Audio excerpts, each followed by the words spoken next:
Hello and welcome to another video tutorial of Alzheimer disease. In last video, we discussed about the Alzheimer disease that there were two main features of Alzheimer disease that were plaques and tangles. इसके बारे में हमने discuss किया था. अब आगे further हम लोग बढ़ते हैं और देखते हैं कि ब्रेन के अंदर क्या क्या चेंजेस हो सकते हैं हमारे ब्रेन के अंदर. मतलब कि जब अल्जाइमर होगा तो जाहिर सी बात है कि ब्रेन में तमाम तरह के चेंजेस वगैरह भी हो सकते हैं. तो उसके बारे में भी थोड़ा सा डिस्कस करते हैं. तो हम बात कर रहे थे एडी की, अल्जाइमर डिजीज़ की. अल्जाइमर डिजीज़ कहाँ पे होगा?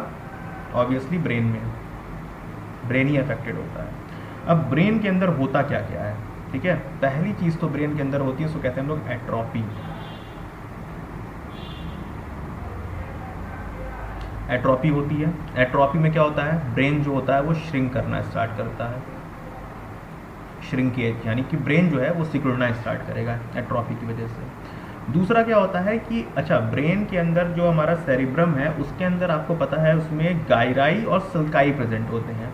मतलब कि गायराई और सल्काई क्या होते हैं? बहुत सारे डिप्रेशंस होते हैं और बहुत सारे बम्पिंग टाइप के ब्रेन में होते हैं. जैसे कि सपोज अगर ये ब्रेन है इस तरह से, ठीक है, ये अगर ऐसे ब्रेन है तो इसमें होता है ना इस तरह से डिप्रेशंस वगैरह होते हैं ब्रेन में. इस तरह से ये ऐसे होते हैं ना, तो इनको कहते हैं गायराई और सल्काई. गायराइस होते हैं मतलब डिप्रेशन, और जहाँ जहाँ उठे होते हैं वो सल्काई, इस तरह से होते हैं. तो अब इन गायराई और सल्काई जो होता है ना, इसके अंदर भी क्या होता है? चेंजेस होता है. क्या होता है? जो ब्रेन का गायराई होता है, ठीक है, गायराई जो होता है वो और ज़्यादा नैरोवर हो जाता है. गेट्स नैरोवर, ठीक है. गायराई जो होता है वो और ज़्यादा नैरोवर हो जाता है. इसके साथ साथ सल्काई पे क्या इफेक्ट पड़ता है? जो सल्काई होता है उसके अंदर क्या होता है कि सल्काई जो होते हैं वो और वाइडर हो जाते हैं. Gets wider. अब अगर गायराई और सल्काई के बारे में नहीं बताया आपको तो आपको एक बार एनाटॉमी देखनी पड़ेगी. एनाटॉमी आपको एक बार देखनी पड़ेगी ब्रेन की कि गायराई और सल्काई होता क्या है. अब वो हम डिस्कस नहीं करेंगे यहाँ पे कि गायराई सल्काई क्या होता है. इसके साथ साथ ब्रेन्स में क्या होती हैं? वेंट्रिकल्स होती हैं, ठीक है. तो इन वेंट्रिकल्स के ऊपर भी असर पड़ता है, ठीक है. ब्रेन्स में क्या होती हैं? वेंट्रिकल्स होती हैं, मतलब एक तरह से वेसल्स वगैरह होती हैं, ठीक है. तो ये क्या होती हैं? ये और ज़्यादा बड़ी हो जाती हैं और इसमें फ्लूइड मतलब फिल हो जाता है, ठीक है. तो कह सकते हैं हम लोग fluid filled cavities in brain get larger. मतलब कि वेंट्रिकल्स होती हैं, फ्लूइड इसके अंदर होता है, मतलब सेरिब्रोस्पाइनल फ्लूइड वगैरह रहता है, तो ये और ज़्यादा बड़ी हो जाती हैं. तो फ्लूइड फिल्ड कैविटीज़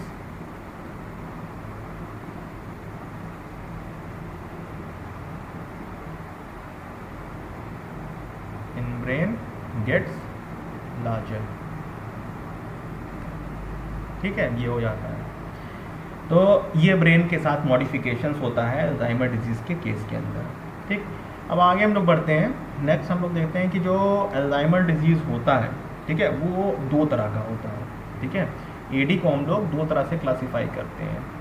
एडी जो है इसको दो तरह से, एक होता है हमारा पहला जो होता है उसको कहते हैं हम लोग स्पोरेडिक. जो यहाँ से ऐसे बना देते हैं, ये पहला जो है ये है स्पोरेडिक, ठीक है. ये फर्स्ट हो गया स्पोरेडिक. और दूसरा जो होता है उसको कहते हैं हम लोग फैमिलियल.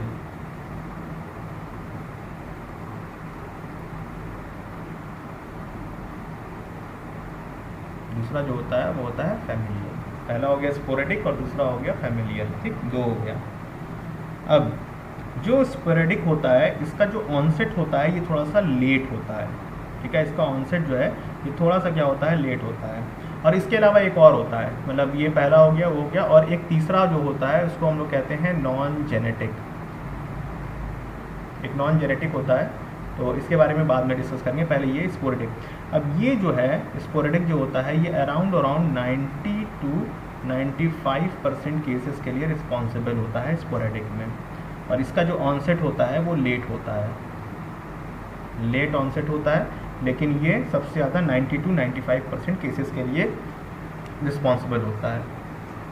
वहीं ऑन अदर हैंड जो फैमिलियल होता है ये इसका जो ऑनसेट होता है वो अर्ली होता है. इसका ऑनसेट क्या होता है? अर्ली होता है.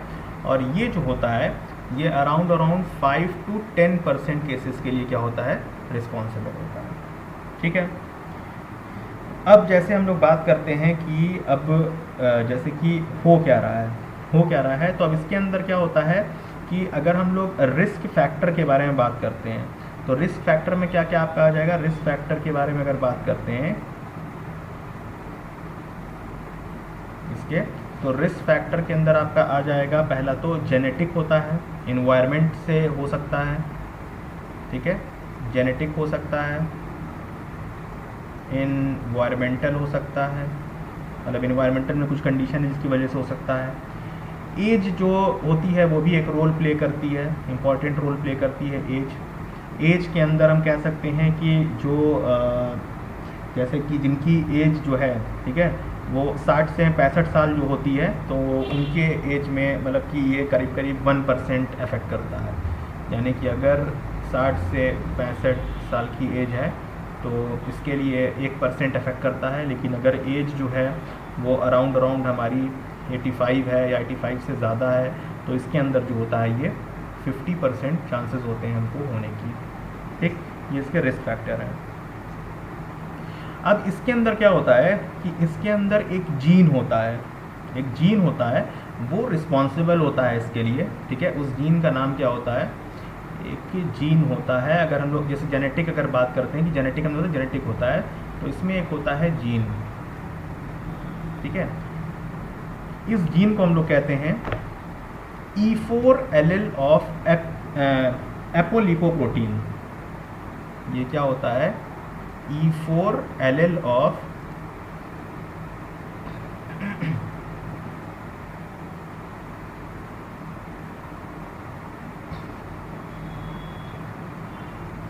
एपोलिपोप्रोटीन। अब एलील क्या होता है, एलील अगर आपने जेनेटिक पढ़ा होगा तो उसमें पढ़ा होगा कि एलील होते क्या हैं। तो इसके अंदर जो जीन रिस्पॉन्सिबल होता है वो बेसिकली क्या होता है, एपोलिपोप्रोटीन का E4 एलील वाला जीन होता है जो कि रिस्पॉन्सिबल होता है, ठीक है। या फिर ई जीन, या यहाँ और लिख दो, या ये भी और या फिर होता है इसके अंदर ApoE4 जीन रिस्पॉन्सिबल होता है। ApoE4 यानी कि ये 3 तरह के जीन्स होते हैं जिनकी वजह से ये हमारे बॉडी के अंदर अल्टरेशंस वगैरह हो सकते हैं। तो जैसे हमने बताया कि ApoE4 जीन जो है, अगर सपोज करो जैसे मान लो अगर सिर्फ एक ही जीन है तो रिस्क जो होगा वो क्या होगा, कम ही होगा, मतलब कि उससे हो सकता है रिस्क कम हो। सपोज करो कि ये जो एपो वाला जीन जो है ये अगर हमारे बॉडी के अंदर पेरेंट्स में एक मदर से और एक फादर से मतलब दोनों तरफ से आ गया है, 2 जीन आ गया है, तो जाहिर सी बात है जब 2 जीन रहेगा तो रिस्क क्या हो जाएगी, हमारी इंक्रीज़ हो जाएगी। अगर एक जीन है तो रिस्क कम रहेगी, ठीक है। तो यानी कि जैसे मान लो 2 जीन आ गया है तो 2 जीन मतलब एक इसमें से कहाँ से आ गया है, एक मदर से आ गया है और एक फादर से आ गया है। यहाँ पे एक मदर से आ गया है और एक आ गया है फादर से। तो जब जीन 2 आ जाएंगे तो रिस्क भी हमारा जो होगा वो थोड़ा सा ज़्यादा हो जाएगा, ठीक। अब जैसे हमने बताया कि जीन जो होते हैं यहाँ पे डोमिनेंट और रेसेसिव का भी मामला आता है। तो जो डोमिनेंट जीन होता है वो क्या करता है, प्रोग्रेशन को बढ़ाने का काम करता है, फैमिली। अच्छा ये हमने स्पोरेडिक में बनाया। फैमिलियर वाले के अंदर जैसे क्या होता है, इसके अंदर डोमिनेंट जीन अगर डोमिनेंट जीन है तो ये डोमिनेंट जीन क्या करता है कि ये प्रोग्रेशन को बढ़ा देता है। ये क्या करता है, स्पीड्स ऑफ प्रोग्रेशन, जो इसका मतलब फैलने की जो वो होती है, मतलब इसकी लिमिट होती है फैलने की, उसे ये बढ़ा देता है, जो डोमिनेंट जीन होता है, ठीक है। और ये बेसिकली क्या होता है, जीन म्यूटेशन की वजह से होता है। जीन म्यूटेट कर जाते हैं, जीन म्यूटेशन की वजह से होता है। जीन हमारे म्यूटेट कर जाते हैं। जीन म्यूटेट करने के बहुत सारे तरीके होते हैं, बहुत सारी चीज़ें होती हैं जिनकी वजह से जीन जो होता है वो हमारा म्यूटेट कर जाता है। आपको पता ही होगा तमाम तरह के फैक्टर्स होते हैं जिसके अंदर जेनेटिक म्यूटेशन हो जाता है। इसकी वजह से क्या होता है ना कि इसका जो डोमिनेंट जीन है इसका प्रोग्रेशन अचानक से बढ़ जाता है बॉडी में। जब बढ़ जाता है तो क्या होगा कि हमारे अंदर अल्जाइमर होगा। अब कौन से जीन के अंदर म्यूटेशन होता है, कौन से जीन में म्यूटेशन होता है, तो वो भी जान ही लेते हैं जब इसकी बात कर रहे हैं।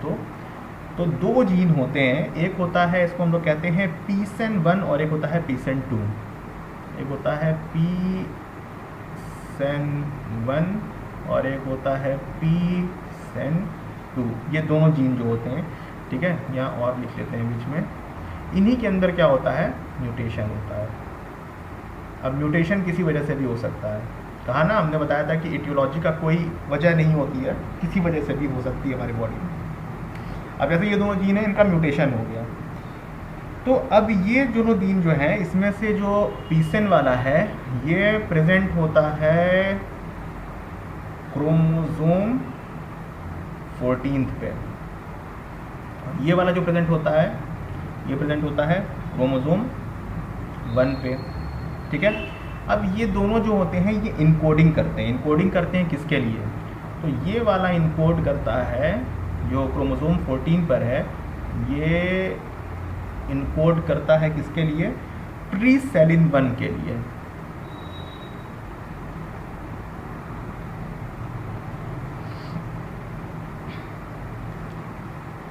सॉरी, इसकी स्पेलिंग थोड़ी सी गलत हो गई है, एक मिनट।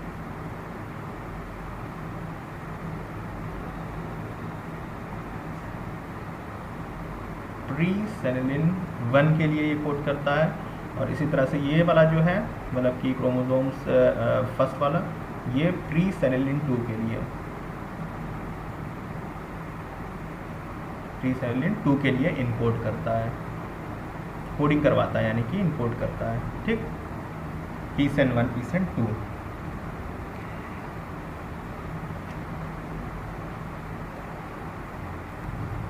ठीक है, ये चीज़ हो गया। अब हमने तुम लोग को बताया था अभी कुछ देर पहले, मतलब कि प्रीवियस वीडियो के अंदर, कि 3 तरह के एंजाइम वहाँ पे क्या कर रहे थे कि एपीपी प्रोटीन को कट कर रहे थे, ठीक है। कौन कौन से एंजाइम थे, एक हमने बताया था, एक होता है अल्फा सिक्रेटेज और एक होता है गामा सिक्रेटेज। ये दोनों तो नॉर्मली कट कर रहे थे। फिर हमने बताया था कि अगर बीटा सिक्रेटेज आता है, वो कट करता है, तो फिर इस तरह से प्रॉब्लम होता है। तो वही एंजाइम के बारे में हम फिर से एक बार बात करते हैं यहाँ पे, कि सपोज करो क्या होता है कि जो गामा सिक्रेटेज जो एंजाइम था वो क्या कर रहा है, वो अगर इनकी कटिंग करता है, अगर ये प्रीसेलिन जो है इनकी अगर गामा सिक्रेटेज जो था ये अगर इनकी क्या कर रहा है, कटिंग कर रहा है सब यूनिट्स में, अगर इनकी कटिंग कर रहा है इनके सब यूनिट्स में, तो क्या होगा। अब यहाँ गामा के बारे में बात कर रहे हैं, ठीक है। तो एक सेकेंड इसे ज़रा मिटाते हैं।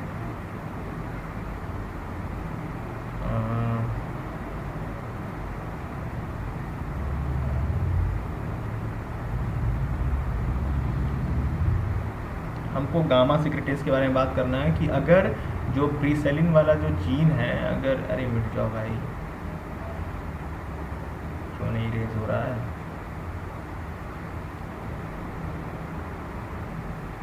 पूरा उड़ाना पड़ेगा लग रहा है, तो फिर से करना पड़ेगा, एक सेकेंड।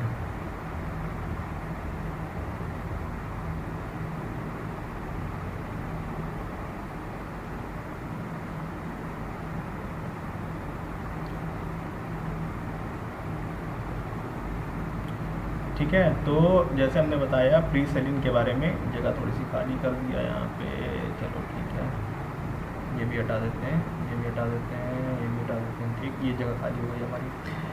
ओके, तो हमने बताया कि जो गामा सिक्रेटेज होता है, मान लो उसने कट किया, तो ये क्या करता है कि अब ये कटिंग करता है सब यूनिट की, सब यूनिट करता है। अब ये क्या करेगा, एपीपी प्रोटीन है उसी को कट करेगा, जो गामा सिक्रेटेज है ये क्या करता है, ये कटिंग करेगा।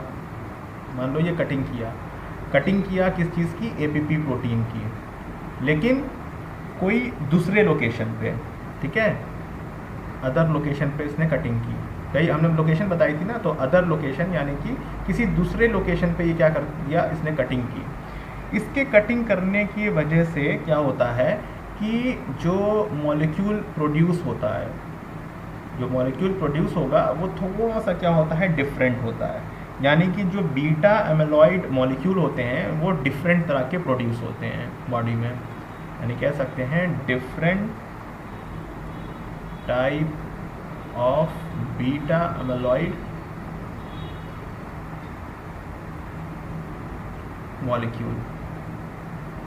मॉलिक्यूल का फॉर्मेशन होता है।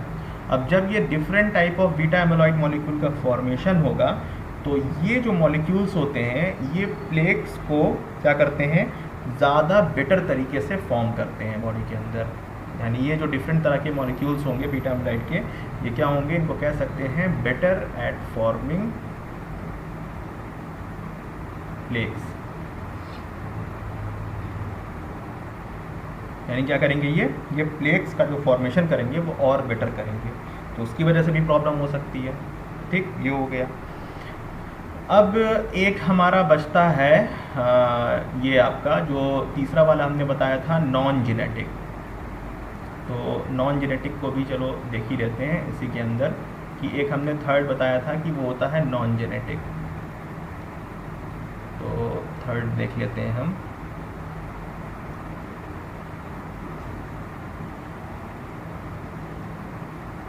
नॉन जेनेटिक फैक्टर जो था, ठीक, इसमें क्या आता है, इसमें आता है ट्राइसोमी 21, जिसको हम लोग कहते हैं डाउन सिंड्रोम।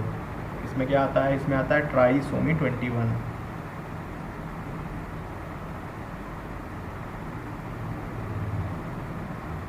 इसको कहते हैं हम लोग कॉमन डाउन सिंड्रोम।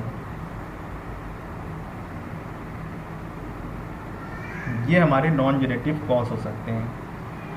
और किसी वजह से बॉडी के अंदर अगर क्रोमोसोम 21 की एक्स्ट्रा कॉपी हो जाती है तो एक्स्ट्रा कॉपी ऑफ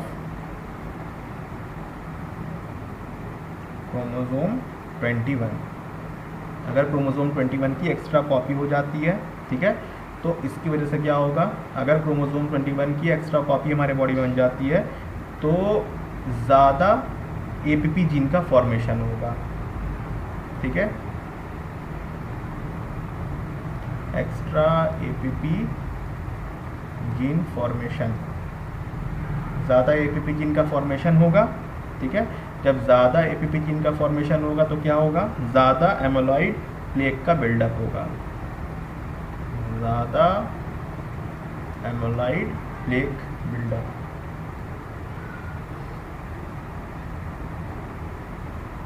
बिल्डअप होगा तो हमारे अंदर क्या हो जाएंगे, हम अल्जाइमर से प्रोन हो जाएंगे। तो ये वजह थी, और ये मतलब कि इसके मतलब इटियोलॉजी थी कि इस वजह से हो रहा था बॉडी के अंदर। अब अगर हम लोग इसके साइन एंड सिम्टम्स के बारे में देखते हैं कि क्या क्या सिम्टम्स आते हैं बॉडी के अंदर, तो वो भी देखते हैं एक बार। तो जैसे अगर हम लोग बात करते हैं सिम्टम्स की,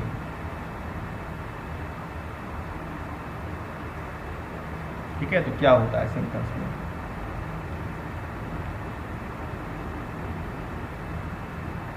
अब जैसे हमने बताया कि प्लेक्स का और टैंगल्स का फॉर्मेशन हो जाता है, और ख़राब फॉर्मेशन, तो कह सकते हैं हम लोग वर्सन, कह सकते हैं वर्सन, सॉरी क्या लिख दिया,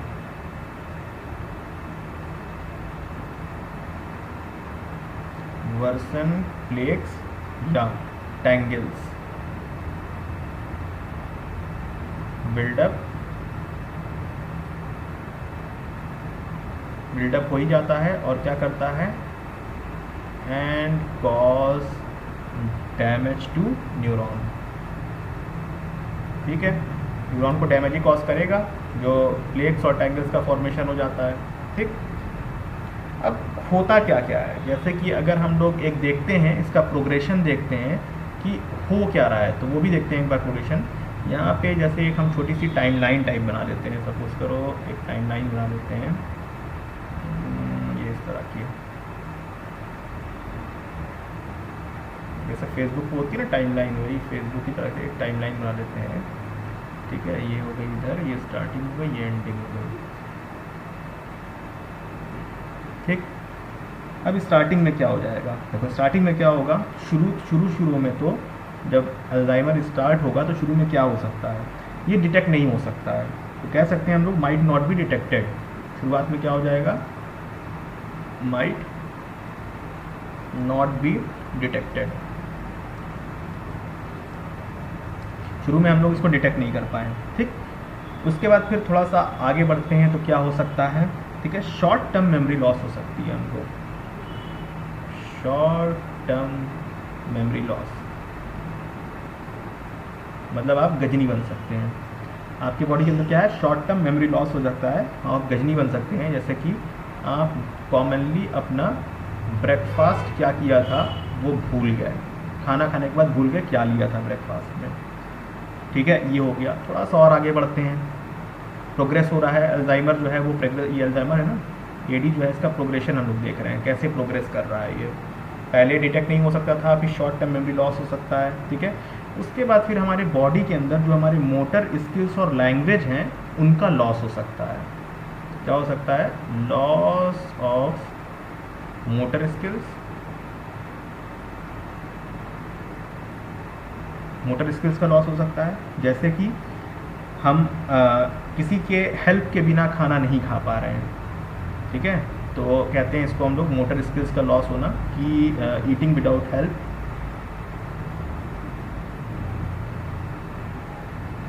यानी कोई खाना खिलाने के लिए जैसे किसी की हमको ज़रूरत पड़ रही है, हम अपने से नहीं खा पा रहे हैं। इसके साथ साथ मोटर स्किल्स के तो लॉस होते ही होते हैं, लैंग्वेज के भी लॉस हो जाते हैं, लैंग्वेज का भी लॉस हो पाता है, यानी कि कम्युनिकेशन में हमको डिफ़िकल्टी आती है, डिफ़िकल्टी इन कम्युनिकेशन, यानी कि वाद विवाद करने में, वार्तालाप करने में हमको डिफ़िकल्टी आना स्टार्ट हो जाती है धीरे धीरे। अब उसके बाद ये और प्रोग्रेस किया, जब ये और प्रोग्रेस करता है तो आपकी बात हमको क्या हो सकती है, हमको लॉन्ग टर्म मेमोरी लॉस हो सकता है, लॉन्ग टर्म मेमोरी लॉस हो सकता है। जब ये और प्रोग्रेस किया तो लॉन्ग टर्म होगा, पता चला अपनी वाइफ का नाम ही भूल जा रहे हैं, स्पाउस नेम, अपनी बीवी का नाम भूल जा रहे हैं, क्या बीवी का नाम था, ठीक है भाई, वाइफ एक इंपॉर्टेंट पार्ट होती है आपकी लाइफ की, उसी का नाम भूल जा रहे हैं, जूते पड़ेंगे, तो ये हो गया, ठीक। उसके बाद और ज़्यादा ये प्रोग्रेस किया, थोड़ा सा और वही टेंगल्स वगैरह का, फ्लेक्स का और ज़्यादा एक्यूमुलेशन हुआ, ठीक है, तो और क्या हो सकता है,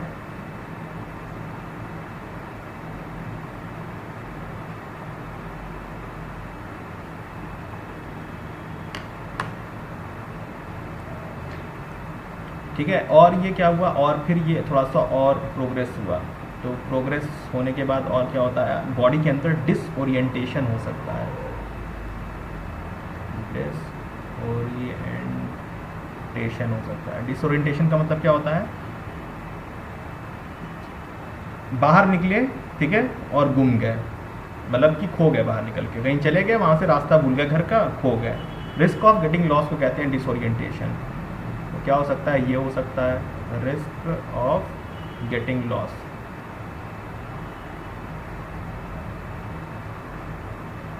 ठीक, ये हो गया, ठीक। इसके साथ साथ थोड़ा सा और मान लो वर्ष हुआ, तो और वर्ष हुआ तो क्या हो गया, बेड रिडन हो गया,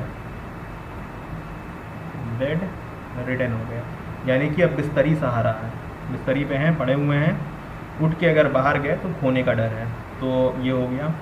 और इसके अलावा लास्ट जो होता है वो होती है डेथ, मौत हो सकती है, और मौत किस वजह से होती है, इन्फेक्शन की वजह से, ड्यू टू इन्फेक्शन। जैसे निमोनिया वगैरह का इन्फेक्शन हो गया और फिर वो सही नहीं हो पाता है, जिसकी वजह से आदमी की क्या होती है, डेथ हो जाती है। यानी कि प्रोग्रेशन स्टार्ट हुआ यहाँ से, फिर ये हुआ, फिर ये हुआ, फिर क्या हुआ, ये हुआ, उसके बाद ये हुआ, फिर ये हुआ, और लास्ट में अगर ज़्यादा मतलब सही से नहीं हुआ तो आदमी की ऑलमोस्ट क्या होती है, डेथ हो जाती है। तो ये इसके क्या है, प्रोग्रेशन है। अब अगर इसके हम लोग डायग्नोसिस की बात करते हैं कि इसको डायग्नोस कैसे किया जाता है, ठीक है।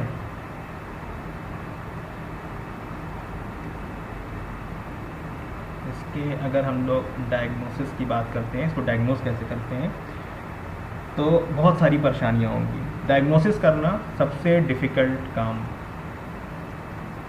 सबसे डिफ़िकल्ट काम जो होता है वो डायग्नोस करना होता है, ठीक है।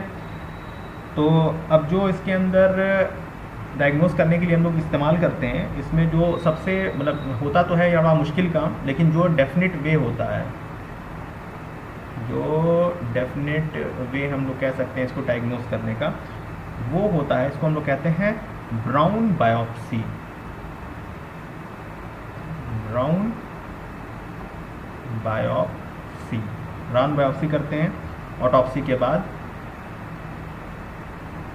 ब्राउन बायोप्सी क्या नहीं, ब्राउन बायोप्सी नहीं, ब्रेन की बायोप्सी करते हैं, क्या बोल रहे हैं हम भी, ब्राउन बायोप्सी, इसे सही कर लो, ये है ब्रेन बायोप्सी।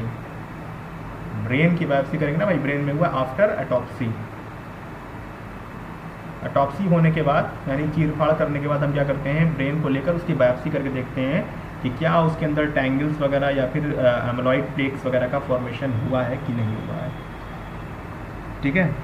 और जो अदर कॉजेज़ होते हैं उसको एक्सक्लूड भी करके देखते हैं हम लोग डिमेंशिया के, तो कह सकते हैं exclude other causes of dementia.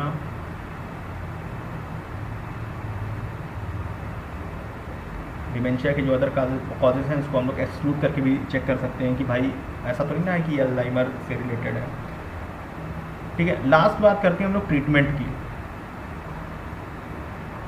Diagnosis कोई ख़ास नहीं होती है इसमें, आदमी भूल ही रहा है सब कुछ, ठीक है। ट्रीटमेंट की बात करते हैं, तो यहाँ पे एक चीज़ हम लिखने जा रहे हैं, ध्यान से देखना। करंटली क्या लिखा, नो क्योर, अल्जाइमर का कोई क्योर नहीं होता है, कोई भी क्योर अभी तक वेल डेवलप्ड नहीं हुआ है अल्जाइमर डिजीज़ का, ठीक है। मतलब कि ये जो प्लेक्स वगैरह का फॉर्मेशन होता है इसको अभी तक सही नहीं किया जा पा रहा है मेडिसिन वगैरह पे, पर हाँ ये है कि कुछ मेडिकेशन ट्राई किया जाता है जो कि सिम्टोमेटिक रिलीफ प्रोवाइड करता है। सिम्टोमेटिक रिलीफ यानी कि जो भी सिम्टम्स वगैरह आ रहे हैं उनके साथ ये डील करके कुछ हमको रिलीफ वगैरह प्रोवाइड करता है, लेकिन ऐसा होता नहीं है। डिजीज़ का कोई अभी तक पर्टिकुलर क्योर जो है वो नहीं है। Scientist are although scientists are working on this Alzheimer and different type of neurodegenerative diseases such as Alzheimer, PD and autism, ALS, MS, सब पे वर्क कर रहे हैं, हंटिंगटन डिजीज़ सब पे साइंटिस्ट जो हेल्प वो कर रहे हैं, रिसर्च कर रहे हैं for getting a proper and क्या बोला जाए उसको कि एकदम सटीक इलाज ढूंढने की कोशिश कर रहे हैं, प्रॉपर ट्रीटमेंट, लेकिन मिल नहीं पा रहा है। तो जो भी इसमें मेडिकेशन हम लोग देते हैं, symptomatic for symptomatic relief medication देते हैं, उससे कुछ ख़ास फ़र्क नहीं होता है। मतलब कि जो बेनिफिट्स होते हैं वो बड़े ही स्मॉल होते हैं, स्मॉल बेनिफिट, बहुत कम फ़ायदा होता है, ठीक है। And there is also none of the drug in this world which can actually halt the progression of Alzheimer disease. कोई भी ऐसी ड्रग नहीं है जो इसके प्रोग्रेशन को हॉल्ट कर सके, रोक सके, ठीक है। कह सकते हैं हम लोग simple none that can halt the progression.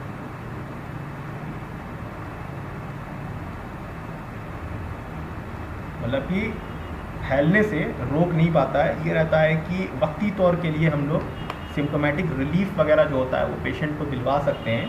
But if we are saying that we can cure these neurodegenerative diseases like Alzheimer, Parkinson, Huntington disease, तो it is not possible। Brain जो होता है हमारा, ब्रेन के अंदर की जो केमिस्ट्री और उसकी एनाटॉमी है वो बड़ी कॉम्प्लेक्स है ब्रेन की, पता ही होगा कि brain it is a very complex thing into a human body. तो getting more detail about the brain to understand it in a very definite and elaborative way is a very essential for scientists। Brain को समझना, उसकी physiology समझना, क्या हो रहा है, कैसे हो रहा है, कौन से पार्ट इफेक्ट हो रहे हैं, it's very difficult task, it's a very difficult task। although scientists are working a lot on these type of diseases but they are not getting good results, ठीक है। मैंने भी मतलब काम किया हुआ है अल्जाइमर डिजीज़ के ऊपर, मतलब पेपर्स वगैरह पब्लिश किए हैं, पर वो भी उतना ज़्यादा इम्पैक्टफुल नहीं रहा, क्योंकि एक्चुअली क्या है कि कोई भी मेडिसिन वगैरह को बनाने के लिए we need a lot of effort, we need a lot of knowledge, lot of effort, और मतलब ज़बरदस्त नॉलेज होनी चाहिए, ज़बरदस्त चीज़ों के बारे में पता होना चाहिए, तभी हम लोग कुछ हासिल कर पाएंगे। तो इस तरह की चीज़ें जो है वो उतनी अभी डेवलप नहीं हो पा रही है, but we are trying our best to get the cure of these neurodegenerative diseases, because these diseases are getting worse and worse day by day. मतलब ख़राब ही होते जा रहे हैं, सही तो नहीं हो रहे हैं बट ख़राब ही होते जा रहे हैं, ठीक है. तो I hope you understand well about Alzheimer disease. I try to make this very comprehensive and in a very simplified way for your understanding, and it's only the basic pathophysiology of the Alzheimer disease, and some tips on sign and symptoms and some diagnosis and treatment plans. And the rest of the thing you will get in the PDF form in my notes. From there you can read more about know more about Alzheimer disease. Okay, hope you like the video. Thank you very much and have a nice day.